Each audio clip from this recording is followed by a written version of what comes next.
নমস্কার বন্ধুরা, আমি সম আর আপনারা দেখছেন গ্রিন ফ্রেন্ডস। রোজ দুপুর একটায় নতুন কিছু থাকে আপনাদের জন্য।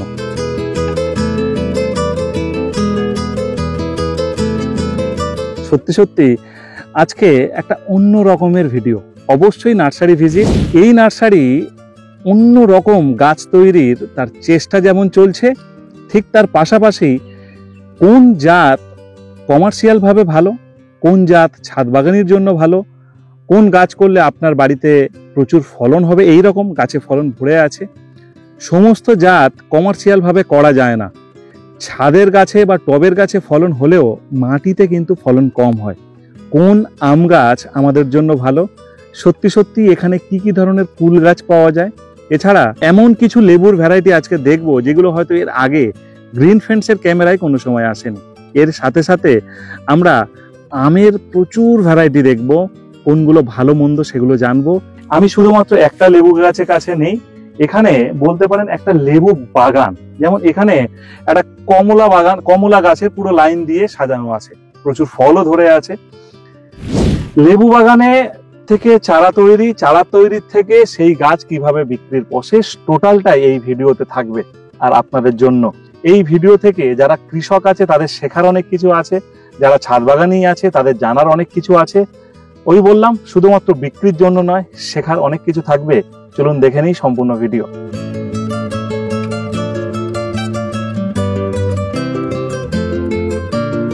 আমার নাম হচ্ছে শুভ্রদীপ রায়। আমি এবং আমার ভাই, মানে আমার পাশের বাড়ি, আমরা দুজন মিলে একসাথে বাগানটা তৈরি করেছি। আজ 3.5 বছর হলো। 2022-এর 4 অক্টোবর আমরা বাগানটা শুরু করি। বাগান বলতে গিয়ে এই লেবু বাগান, আগে আমরা মালটা লেবুর বাগান শুরু করি। দেখুন, বাড়িওয়ান মালটা, 4 বিঘা জায়গার উপরে শুধু বাড়িওয়ান মালটার বাগানটা রয়েছে। এবং সেই বাগানটা শুরু করতে করতে আস্তে আস্তে আমার ভাইয়ের নেশা হলো যে আমরা ঠকে গিয়েছিলাম প্রচুর। এবং আমরা সেই তখন থেকে স্থায়ী হই যে আমরা প্রচুর পরিমাণে গাছ সংগ্রহ করবো। এবং আমরা গাছ সংগ্রহ করতে করতে আজকে 12 বিঘের উপরে আমরা একটা মাদার প্ল্যান্টের বাগান তৈরি করে ফেলেছি। সেই জন্যই আপনাকে দাদা ফোন করে বলা যে তড়িঘড়ি এসে আমাদের এই উদ্যোগটাকে একটু তুলে ধরুন। এটা কি জাত? এটা হানি মরকাট। হানি মরকাট খেতে ভালো, খেতে এবার বুঝতে পারবো, এবারে বুঝতে পারবো। প্রচুর হয়েছে, ফলনটা ধরে প্রচুর। দেখুন ফলন গাদায় গাদায়। দেখুন গাছ এখনই বেঁকে গেছে।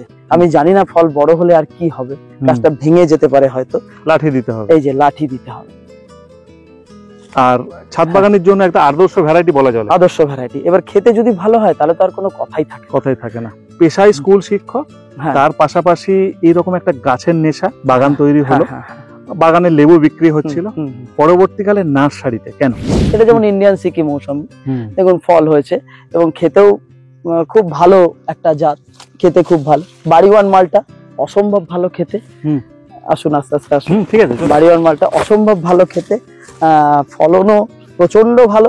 বাড়িওয়ান মালটা নিঃসন্দেহে ভালো, কেউ বলুক না বলুক। আমি তো বাড়িওয়ান মালটা দেখুন গতবারও বিক্রি করেছি, এবারও বাড়িওয়ান মালটা বিক্রি করব। ফল আনলিমিটেড ফলন হয়েছে, প্রচুর ফলন হয়েছে গাছটাতে, প্রচুর ফলন হয়েছে। গাছটাতে একটু মাইক্রোনিউট্রিয়েন্টের অভাব হয়েছে, প্রচন্ড বর্ষায় আমরা দিতে পারছি না, বর্ষাটা একটু কমছে, আমরা এবার স্প্রে করব, আশা করি পাতাটা ঠিক হয়ে যাবে। দেখুন কি পরিমাণে ফলন হয়েছে এবং প্রত্যেকটা ফলন একদম ফ্রেশ একটা ফল।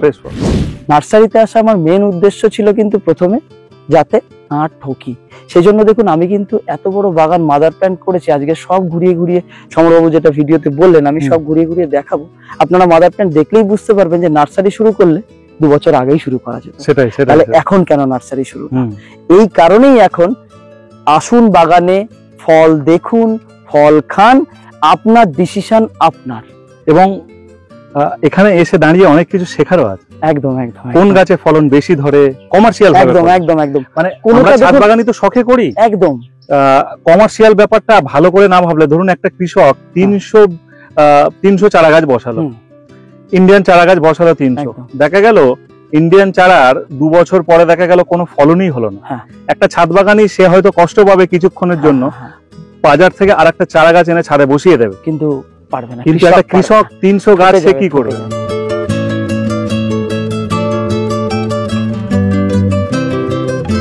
এটা হচ্ছে কেইট ম্যাঙ্গো। হ্যাঁ, এর পাতাগুলো দেখলে চিনতে পারবেন।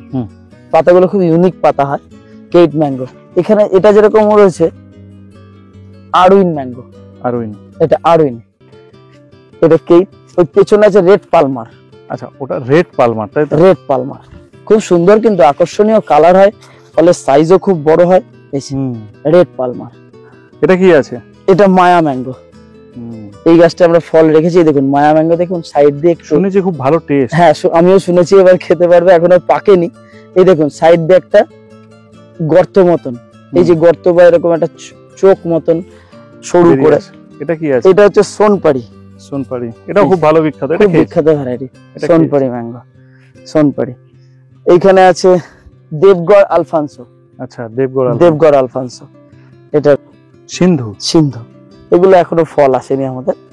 আমের পাশাপাশি এখন আমরা দেখতে পাচ্ছি বিভিন্ন জাতের জামরুল, এবং প্রত্যেকটা গাছে খুব সুন্দর করে কলমও তৈরি করা হয়েছে। কি কি ভ্যারাইটি জামরুল আছে আর কোনটা স্বাদ ভালো? যেটার উপর এখন ফোকাস রয়েছে এটা হচ্ছে বেল জামরুল। ওরা চাম্বা বলে, বেল চাম্বা বা বেল জামরুল। এই জামরুলটা খেতে খুব ভালো, আমি ফল দেখাতে পারতাম, কিন্তু এই যে প্রচন্ড বৃষ্টি, এবার জামরুল আমি টিকিয়ে রাখতে পারলাম না। স্বাভাবিক। এই যে জামরুল গুলোতে প্রচুর জামরুল হয়েছে, কিন্তু প্রচুর পড়েও গেছে। এটা বেল জামরুল, কালার হচ্ছে এরকম সাইজের, মোটামুটি এরকম সাইজের হচ্ছে। গড় ওয়েট মোটামুটি 50 গ্রাম 40 গ্রামের আশেপাশে এক একটা জামরুল হচ্ছে। এটা হচ্ছে দেলহারি জামরুল, এরও টেস্ট খুব সুন্দর, কালচে লাল রঙের হচ্ছে। তারপরে এখানে একটা জামরুল, যেটা গত বছর আমি একটা ভিডিওতে করেছিলাম, যে বিগ হোয়াইট জামরুল, প্রচুর পরিমাণে হয়েছিল, প্রচুর পরিমাণে। এই দেখুন ফলের ভারে গাছ ভেঙে গেছিল, এই যে। আচ্ছা, এই গোড়ায় দেখালে বুঝবেন কত জামরুল হয়েছিল, পচে পচে পড়ে আছে, দেখুন। স্বাভাবিক। দেখুন পচে পড়ে, যদি ভিডিওতে দেখা যায় দর্শক বন্ধুরা দেখতে পারবেন কি পরিমাণ হয়েছে, কিন্তু এত বৃষ্টিতে আমরা ঠেকিয়ে রাখতে পারলাম না। হ্যাঁ, তবে জামরুল করলে আমাদের ওখানে যে চারা আছে, একটা তুলে আপনাকে দেখাবো, চারার মধ্যে এরকম বড় ফল হয়েছে। তারপরে এখানে এটা হচ্ছে বালি জামরুল। এইটা খেতে হয়তো খুব ভালো নয়, কিন্তু এর ফলন এত বেশি, টবের মধ্যে আপনি ঠেকিয়ে রাখতে পারবেন না, ভেঙে পড়েও যেতে পারে এরকম। হ্যাঁ, আপনাকে বাঁশ দিয়ে রীতিমতো খুঁটি দিয়ে, যেরকম আমরা লতানো গাছ যেরকম খুঁটি দিয়ে রাখি, ওকে খুঁটি দিয়ে রাখতে হবে। এবং এত সুন্দর সাইজ, এক একটা জামরুলের সাইজ মোটামুটি 60 থেকে 65 গ্রাম। তাহলে বুঝুন এত বড় একটা জামরুল কি পরিমাণ তার মধ্যে ফলন দেয়। এটা আমার ব্যক্তিগত মতামত, কারণ ছাদ বাগানিরা সবসময় যে ফল খেতে ভালোবাসেন, অবশ্যই খেতে ভালোবাসেন, পাশাপাশি কিন্তু তারা ছাদে শো প্ল্যান্ট করার জন্য কিন্তু পছন্দ করেন। ছাদে বসে থাকবো, একটা গাছে ভর্তি জামরুল, তার জন্য এটা তো জুড়ি মেলা ভার। একদম। আমরা আরো একটা আস্তে আস্তে করে আম বাগানে ঢুকছি। হ্যাঁ, এখানে কি কি আছে? এখানে বেসিক্যালি আমরা মাদার প্ল্যান্টের জন্য প্রচুর গাছ করেছি। দেখুন প্রতিভার লাইন, এটা প্রতিভা। হ্যাঁ, আমরা ট্যাগ করে রাখি, এই যে গাছগুলো কনফার্ম হয়ে আমরা সমস্তটা ট্যাগ করে রাখি, নাহলে ভুলে যাব।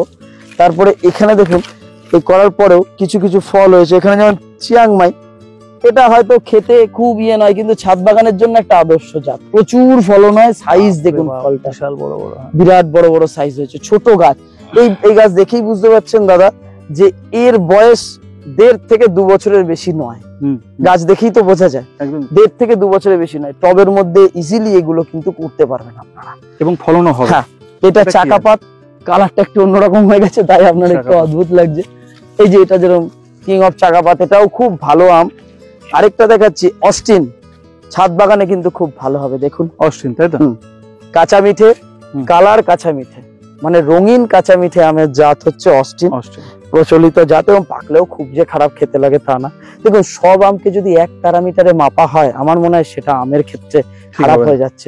এই যে নামডকমাই সিমওয়াং বা পার্পেল, প্রচুর বড় হয়, ঝড়ে পড়ে গেছে। এটা তো মোটামুটি আমার মনে হয় 500 গ্রাম রয়েছে, আর এটা 700-800 গ্রামেরও আমাদের কাছে আম রয়েছে। এই যে পার্পেল ম্যাঙ্গো, নামডকমাই পার্পেল ম্যাঙ্গো বড়টা। হ্যাঁ, এই যে নামডকমাই। এদিকে আছে কিউজাই ম্যাঙ্গো, খুব ভালো আমের একটা জাত হচ্ছে কিউজাই, খুব ভালো আমের একটা জাত। তারপরে মিয়াজাকি ছিল, পড়ে গেছে, অসম্ভব সুন্দর রং আসে মিয়াজাকি, পড়ে গেছে ঝড়ে, আমি রাখতে পারি, সব পড়ে আছে। হ্যাঁ, গাছের গোড়ায় দেখুন প্রচুর আম, চিয়াংমাই পড়ে আছে, চাকাপাত পড়ে আছে, কারণ এত বাঁধন দিয়ে রাখা সম্ভব না, কারণ গাছে এত পরিমাণ ফলন হচ্ছে, আটকে রাখা যাচ্ছে না। এখন আমরা আরো একটা বাগানে এসেছি, যেখানে একদমই নতুন গাছ, কত বছরে ফলন হচ্ছে সেটা মোটামুটি আন্দাজ আপনারা করতে পারবেন। দাদা, এই যে জায়গাটা আমরা আছি, এখানে এই যে বাগানটা আপনি তৈরি করেছেন মাদার গাছের জন্য, এটা কত বছর বয়স হলো এই বাগানটা? 2.5 বছর। এটা 2.5 বছর বয়স হলো এই বাগানটা 2.5 বছর।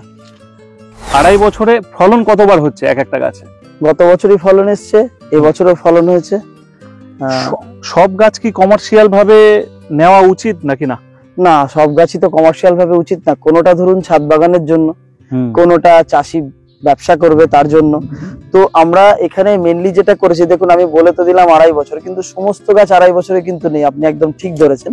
এখানে বেশ কিছু গাছ 2.5 বছর, আবার এইখানে যে গাছগুলো রয়েছে এগুলোর বয়স কিন্তু 2.5 বছরের কম। আচ্ছা। এবং তাতেই ফলন এসছে। গত বছর আসেনি, এটা পাশেরটা আরো কম। এদিকে যেমন এটা 1 বছরের। আচ্ছা। এটা 1 বছর বয়স। তারপরে এটা আমাদের একটা ছোট একটা বাগান, ওদিকে পুরো বাগানটা তো রয়েছে, একদমই নতুন, অর্ক সুপ্রভাত। অর্ক সুপ্রভাত কালেকশনের জন্য দূরে দূরে ছুটতে লাগে। হ্যাঁ, এটা একদম ব্যাঙ্গালোর IIHR গিয়েছিলাম, হেসারাঘাটটা, সেখান থেকে নিয়ে এসেছি অর্ক সুপ্রভাত। এই দেখুন অর্ক সুপ্রভাতের গাছ, এই যে ফলন হয়ে রয়েছে, এখনো পাকেনি, সবে রং এসছে, যদি পাকতো তো দেখাতেই পারতাম। ছোট গাছে যেহেতু ফল ধরছে, আশা করছো যে ভালো ফলন দেবে বলে? হ্যাঁ, আশা তো রাখছি, কারণ এটা IIHR ব্যাঙ্গালোর থেকে এটাকে পরীক্ষা নিরীক্ষা করে আমাদের কমার্শিয়ালি করার চেষ্টা করা হয়েছে, এবং ওখানে প্রচুর কমার্শিয়াল বাগানও রয়েছে, যেরকম অর্ক নীলাচল কেশরী আছে, ওর উড়িষ্যাতে প্রচুর বাগান রয়েছে, এবং কমার্শিয়ালি উড়িষ্যা চাষ করছে। আর্লি ভ্যারাইটি প্রতি বছর। এই গাছগুলোর বিশেষত্ব সব থেকে বড় হচ্ছে প্রত্যেক বছর ফলন হয়, গাছের উচ্চতা কিন্তু বেশি বড় হয় না। মানে এই যে হিমসাগর বাগানটা যেটা দেখছেন, দেখান একটু পাশে হিমসাগর, আমাদের হিমসাগর বাগান, ঠিক তাই, বিশাল বড় গাছ। এর মেনটেনেন্স করা, ধরুন প্রতিদিন এই গাছে আম পাড়তে অন্তত 6টা করে লোক লাগে। 6টা করে লোক যদি দিনে আমি 500 টাকা করেও ধরি, খাওয়া দাওয়া বাদ দিয়ে, তাও কিন্তু 3000 টাকা প্রতিদিন এটা পাড়তে খরচ হয়, তারপরে ওষুধ দিতে খরচ হয়। কিন্তু এই ধরনের যে গাছগুলো, এগুলো মানুষ ছাদ বাগানেও করতে পারবে। যেরকম যেহেতু ছোট ভ্যারাইটি ছাদ বাগান, দেখুন এই যে অর্ক নীলাচল কেশরী ছাদ বাগান, এটা যেমন উদয়, অর্ক উদয়, এটা যেমন হচ্ছে তোতাপুরি, এই যে তোতাপুরি কাঁচা আমের জন্য বিখ্যাত একটা ভ্যারাইটি তোতাপুরি। হ্যাঁ, তোতাপুরি। এটা অর্ক নীলাচল কেশরী, মানে ওটা কাঁচাই মিষ্টি? কাঁচা মিষ্টি না, টক। ওটা হচ্ছে আচার করার জন্য তোতাপুরি আমের জুড়ি মেলা ভাগ। এটা হচ্ছে একটা খুব বিখ্যাত ভ্যারাইটি, বাঙ্গানাপাল্লি, খুব নাকি আর্লি পেকে যায়, কিন্তু আমি এখানে দেখছি পাকছেন। একটু দেখুন, এটা এমন ভাবে বাঁধা রয়েছে, খুলতে পারছি না, সাইজটা দেখুন, গাছের গোড়ায় ফলন হয়েছে একদম বাঙ্গানাপাল্লি। এটা হচ্ছে রসপুরি, এটা এবছর ফল আসেনি, রসপুরি। এরকম সাউথ ইন্ডিয়ান, আমরা সাউথ ইন্ডিয়ান কালেকশন যেগুলো করেছি, এটা যেমন অর্ক উদয়, আগেও একটা দেখালাম, এই দেখুন অর্ক উদয়। ঈদের এই দেখুন মুখটা দেখুন, ছুঁচলো হয়ে রয়েছে, অর্ক উদয় খুব ভালো ভ্যারাইটি। এগুলো আশা রাখছে, যেহেতু এগুলো আমি অর্কর প্রচুর ভ্যারাইটি আছে, অর্ক আনমোল, প্রচুর এরকম ভ্যারাইটি আছে। কিন্তু আমি যখন অর্কতে গিয়েছিলাম, তখন আমি জিজ্ঞেস করলাম যে আমি ওখানে যাব তো কি কি ভ্যারাইটি নেবো। বলছে আমরা এখানে সেই সব চারাই রাখছি যেটা মানুষ বিজনেস করতে পারবে, মানে কমার্শিয়ালি চাষ করতে পারবে। সেই জন্য আমরা অর্ক উদয় পেয়েছি, অর্ক সুপ্রভাত পেয়েছি, অর্ক নীলাচল কেশরী পেয়েছি, তিনটেই নিয়ে এসেছি ওখান থেকে। আর নিয়ে এসেছি বাঙ্গানাপাল্লি, রসপুরি, এইরকম বিভিন্ন ভ্যারাইটি, ইমাম পসন্দ নিয়ে এসেছি, তোতাপুরি, এগুলো তো সবই আপনারা নাম শুনেছেন। এগুলো সব আমরা কিন্তু সাউথ ইন্ডিয়ান ভ্যারাইটি, বেসিক্যালি এটা সাউথ ইন্ডিয়ান ভ্যারাইটি। আর ঠিক এর পিছনে এটা হচ্ছে মুর্শিদাবাদের নবাবী ভ্যারাইটি সব আছে। আচ্ছা, এখানে যেরকম যেগুলো ভোগ আছে, বিশ্বনাথ ভোগ, লক্ষণ ভোগ, সেগুলো তো সবই আমাদের এখানে আছে। এই দেখুন দশেরি আমও আমরা লাগিয়ে রেখেছি, দেশীয় আম, খুব ভালো জাত, কিন্তু দশেরি আম খুব সুন্দর জাত। আরেকটা জাতের সাথে পরিচয় করে দেখাই, এটা মোটামুটি হিমসাগরের মতো বড় হয়ে যায়, জর্দালু, জিআই ট্যাগ আছে, জিআই ট্যাগ পেয়েছে, বিহারের খুব বিখ্যাত আম, এই যে জর্দাউলা বা জর্দালু। এটা আমি লাগিয়ে রেখেছি কেন, কারণ মানুষকে দেখানোর জন্য যে হিমসাগরের পাশাপাশি এটাও কমার্শিয়ালি করা যায়, আর খুব ভালো খেতে। হ্যাঁ, তারপরে দেখুন এই পাশে আছে সুন্দর ল্যাংড়া, এটা আমি বিধানচন্দ্র কৃষি বিশ্ববিদ্যালয়ের ICAR বিভাগ থেকে নিয়ে এসেছি। সুন্দর ল্যাংড়া, এটা আমি সম্পর্কে খুব একটা জানি না, শুনেছি নাকি ল্যাংড়া আর সুন্দর প্রসাদ বলে একটা আম আছে, তার সঙ্গে নাকি ইয়ে করে এটা তৈরি করা হয়েছে। আচ্ছা, সায়েন্টিস্টরা তৈরি করেছেন। এবার আমি সবই শোনা আমার কাছে। এখানে আছে একটা কাঁচা মিঠের খুব ভালো জাত, সেটার নাম হচ্ছে মধুমিতা। আচ্ছা, এটা আমাকে BCKB থেকে দিয়েছে, বলছে এটা নিয়ে যান। কাঁচা মিঠের খুব ভালো জাত, এটার নাম হচ্ছে মধুমিতা। দাঁড়ান, একটু ট্যাগ দেখে আমায় বলতে হচ্ছে।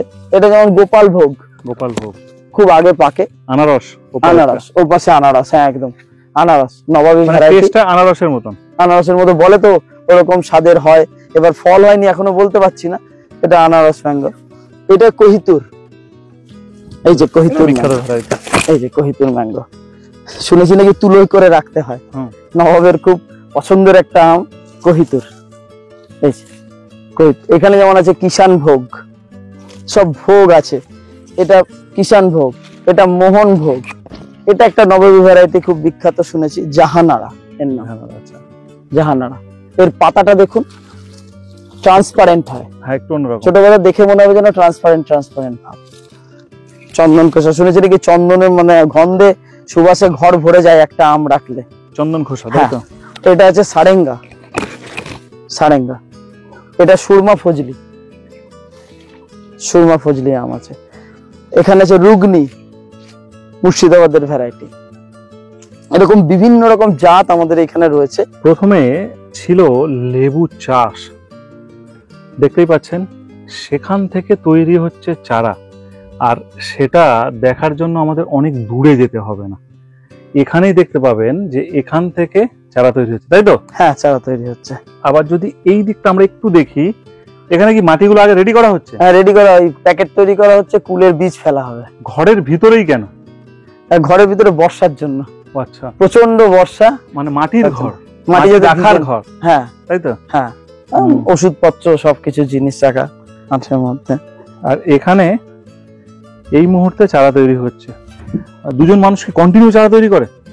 হ্যাঁ, ওরা মোটামুটি সারা বছর আসছে। আমাদের চারা তো বেশি দিন শুরু হয়নি। এরা দুজন আছে, আরেক ভাই আছে, ওরা আসে। ওরা এসে বুঝে, ওরা নিজেরাই গাছ বুঝে বলে যে হ্যাঁ দাদা এটা চারা তৈরি করা যাবে। ওরা সেই চারাগুলোকে সুন্দর করে এখন এটা কিসের চারা তৈরি হচ্ছে? এইটা এখন চারা তৈরি হচ্ছে আপনার ইয়েলো মালটা 2 যেটা দেখাচ্ছিলাম, সেই ভ্যারাইটিটার চারা তৈরি হচ্ছে। আচ্ছা, ইয়েলো মালটা 2। হ্যাঁ, আমরা শুধু যে বাতাবি রুটস্টকে কাজ করছি তা না, কি কি রুটস্টকের উপর কাজ হচ্ছে? বাতাবি রুটস্টক রয়েছে, আর আমরা নিজেরা তৈরি করি রাফ লাইম আর রংপুর লাইম। এখানে গাছ তৈরি হচ্ছে? হ্যাঁ, ওই চারা তৈরি হচ্ছে। আমরা বীজ নিয়ে এসেছি নাগপুর থেকে, আপনাকে দেখাচ্ছি। Rough lime, Rangpur lime. এটা কুলের বীজ? এটা কুলের বীজ ভেজানো হয়েছে, ফেলা হবে। এগুলো হচ্ছে আপনার কুলের এলা তৈরি হবে। কুলের এলা তৈরি হবে, মানে যা গাছ হচ্ছে মোটামুটি সব এখানে। হ্যাঁ, হোম প্রোডাকশন করারই চেষ্টা করছি পুরোটা। আমরা আমেরও দেখতে পাবো যে এখানে চারা তৈরি হচ্ছে? হ্যাঁ, আমেরও দেখতে পারবেন। চলুন দেখি। এরকম গাছ আমরা তৈরি করার চেষ্টা করছি। দেখছেন, আমরা 3.5-4 বছর হলো বাগানটা শুরু করেছি। প্রথমে মাদার প্ল্যান্ট নিজস্ব তৈরি করেছি, সেই মাদার প্ল্যান্ট থেকে চারা কেটে চারা তৈরি করেছি। এটা যেরকম গত বছরের চারা, দেখুন চারা সাইজটা কি হয়েছে, সুন্দর চারা। এইবার সব চারা তো এরকম দেওয়া সম্ভব না, মানে কিছু চারা হয়েছে। তবে আমাদের চারাগুলো হেলদি করার চেষ্টা করছি, সেই কারণে রুটস্টকটাও নিজেরা তৈরি করছি। এটা তো গুটি কলমের গাছ, রুটস্টকটাও নিজেরা তৈরি করছি এবং রুটস্টকের ট্রিটমেন্টও করছি। এখানে দেখুন কিছু আমের ভ্যারাইটি রয়েছে, এগুলো রেডি। হ্যাঁ, এগুলো রেডি, কিন্তু এগুলোর যেহেতু রুটস্টকটা খারাপ, আমি সেই জন্য কাউকে নেওয়ার জন্য বলছি না। হ্যাঁ, এগুলো আমি বলছি না, কেউ যদি জোরজার করে এর মধ্যে থেকে বেছে বেছে হয়তো দেওয়ার চেষ্টা করছি। এই যে আমরা কিছু বড় প্যাকেটে চারা তৈরি করছি, এই যে যেরকম কিছু কিছু চারা, এগুলো সব আমরা প্যাকেটে করে, এই দেখুন বড় প্যাকেটে দিয়েছি। চারাগুলো মানসম্মত চারা তৈরি হচ্ছে, চেষ্টা করছি ভালো চারা তৈরি করার। সেজন্য কন্টিনিউ ট্রাই করছি। ওই যে রাফ লাইম বলছিলাম, রাফ লাইমের বীজ ফেলে চারা তৈরি করা। আর তার পাশে ছাদ বাগানের জন্য কি স্যাম্পল মডেল তৈরি করে রেখেছি। দেখুন, ওগুলো সামনে থেকে দেখাই। এই যে দেখুন, ভ্যালেন্সিয়া অলিন্ডা এখানে রয়েছে। তার পাশে রয়েছে পাঞ্জাব মালটা বলে সংগ্রহ করেছি আমি। পাঞ্জাব মালটা বলে সংগ্রহ করেছি। ফল ছিল মনে হয় একটা দুটো। এই যে একটা পাঞ্জাব মালটায় 2টো ফল রয়েছে। মাটির গাছে পাঞ্জাব মালটায় আমার এখনো ফল আসেনি। দেখুন, স্পঞ্জের মতো, কালকে আমি দেখছি কি স্পঞ্জের মতো কেন, হাত দিয়ে অর্গানিক গোল্ড। এবার জানি না কেমন খেতে হবে, সে তো জানি না। এই যে ডেইজি যেরকম লাগানো আছে, সবাই বলে নাকি টবে আগে ফল আসে। অদ্ভুত ভাবে ডেইজি আমি টবে লাগিয়েছি, ফল আসেনি, মাটিতে লাগিয়েছি, ফল চলে এসছে। মাটিতে ফল? হ্যাঁ, দেখাবো আপনাকে। হ্যামলিন আছে, নাটাল আছে, প্রচুর ভ্যারাইটি আছে, কাটার ভ্যালেন্সিয়া রয়েছে। এগুলো সবই আপনাকে গিয়ে সমরবাবুকে দেখাচ্ছি। এই জায়গাটায় জাস্ট প্রদর্শনীর জন্য। এখানে বিসিকেবির একটা ভ্যারাইটি আছে, বিধানচন্দ্র কৃষি বিশ্ববিদ্যালয়ের একটা লেবু, ওখান থেকে নিয়ে এসেছিলাম। লেবুর জাত সম্পর্কে আমার জানা নেই। এই দেখুন ফল এসছে, এটা বিধানচন্দ্র, তাই? হ্যাঁ, বিধানচন্দ্র কৃষি বিশ্ববিদ্যালয় থেকে এটা মাটির গাছেও ফল চলে এসছে। এবার আমরা যে জায়গাটার মধ্যে আছি পুরোটা বলতে পারেন আমের একটা অন্যরকম কর্মকাণ্ড চলছে। এটা কতটা জায়গা আছে? এটা 1 বিঘা জায়গা আছে পুরোটা। পুরোটাই আম? হ্যাঁ। এখনো পর্যন্ত এটা কটা ভ্যারাইটি বা কটা জাত লাগিয়েছে? অনেকগুলো জাত আছে, মানে কাউন্ট তো করিনি, 30-40 তো অ্যারাউন্ড হবেই। এই জায়গাটার মধ্যে হচ্ছে? হ্যাঁ। রুস্টক গুলো সোজা মানে স্ট্রেট করে রেখেছে? রুস্টক গুলো এখানেই তৈরি করেছি আমরা। দেখুন মধ্যখানে যথেষ্ট পরিমাণ ফাঁক দিয়ে রেখেছি আমরা, এবং ফাঁক দিয়ে সেইগুলোকে মেনটেন করেছি রুটস্টকটাকে, যাতে ওর উপরে যে গাছটা হয় সেটা যেন হেলদি প্ল্যান্ট তৈরি হয়। এবং আমরা যে সিওয়ানটা যতটা পাচ্ছি, আগেই বললাম যে এবছর আমরা আম নেওয়ার জন্য সিওয়ান কম পেয়েছি, যতটা পাচ্ছি সেই অনুযায়ী যেরকম ওটা দেখুন প্রতিভার চারা তৈরি হচ্ছে, ট্যাগিং করা রয়েছে দেখুন, প্রতিভার চারা তৈরি হচ্ছে। ওখানে চন্দন খোসা আছে, মায়া ম্যাঙ্গো আছে, অর্ক উদয় আছে, লালিমা আছে, সবই আমরা আস্তে আস্তে তৈরি করছি। ভবানী আছে, কেইট আছে, সারেঙ্গা আছে, মানে প্রচুর, বলা মুশকিল, এক বাক্যে আমি কিন্তু বলতে পারবো না, কারণ প্রচুর ভ্যারাইটি নিয়ে কাজ করছি। এই দেখুন কাটিমন, এটা কাটিমনের দেখুন চারা তৈরি হচ্ছে। রুটস্টকটা হেলদি হওয়ার কারণে দেখুন চারাটা কিন্তু সুন্দর গ্রোথ নিচ্ছে। এটা খুব বেশি হলে 10 দিন হলো বেঁধে গেছে, এবং ওয়েদারটা সুইটেবল থাকার জন্য চারাটা সুন্দর হচ্ছে। এই যে ভেতরে দেখুন অলরেডি ঘাস হয়ে গেছে, আবার এটাকে পরিষ্কার চলছে যাতে পাতাগুলো কোনোভাবে খেতে না পারে। আমাদের লক্ষ্য যেটা হচ্ছে আমাদের বৃক্ষমান অ্যাগ্রো ফার্মের, সেটা হচ্ছে চারাটা মানসম্মত চারা দেওয়ার জন্য আমরা চারাটা তৈরি করছি, যাতে মানুষকে মানসম্মত চারাটা হাতে তুলে দেওয়া সম্ভব হয়। সেই জন্য আমরা চেষ্টা করছি বিভিন্ন রকম ভাবে রুটস্টকটাকে ট্রিটমেন্ট করার, ওষুধ দেওয়ার। এবং দেখুন মোরাললেস সব রুটস্টকে কিন্তু খুব সুন্দর সোজা, আর দেখুন 1 থেকে 1.5 ফুটের মধ্যেই কিন্তু চারা বাঁধা রয়েছে। একটু যদি দেখান। হ্যাঁ, আমি ওটাই মানে লক্ষ্য করছি। হ্যাঁ, দেখেও দর্শকরাও দেখতে পাচ্ছে যে ছোট জায়গার মধ্যে হ্যাঁ ছোট্ট সুন্দর করে গ্রাফটিং করে কিন্তু চারা তৈরি করা হচ্ছে এখানটায়।